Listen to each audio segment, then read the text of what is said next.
sa lagay ng ating panahon ngayong umaga po ng January 16, 2025.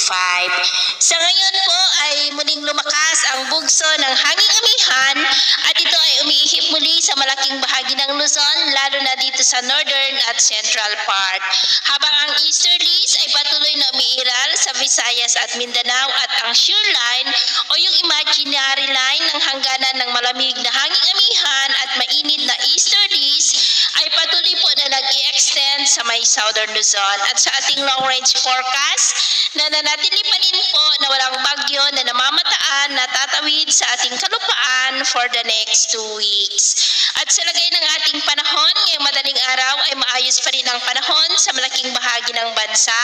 pero may tsansa pa rin ng mga isolated rains dito sa may Cagayan Valley, Cordillera, Catanduanes, Calapan, Eastern Leyte, Sorsogon at ilang bahagi ng Aklan.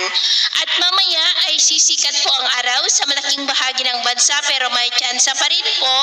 ng cloudy skies with isolated rain sa ilang bahagi ng Cagayan, Isabela, Apayao, Marines Sur, Calapan, Northern Palawan, Aklan, Eastern Samar, Eastern Leyte, Dinagat Island,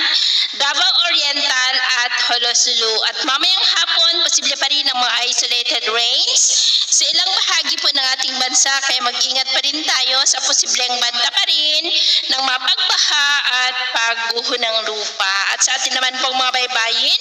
iwasan na muna natin ang papalaot sa kanlurang baybayin ng Luzon, northern seaboard ng Cagayan, extreme northern Luzon seaboard at silangang baybayin ng ating bansa dahil ang mga alon dyan ay posible pa rin na aabot hanggang sa 2 to 4.5 meters height. Kaya hanggat maaari po,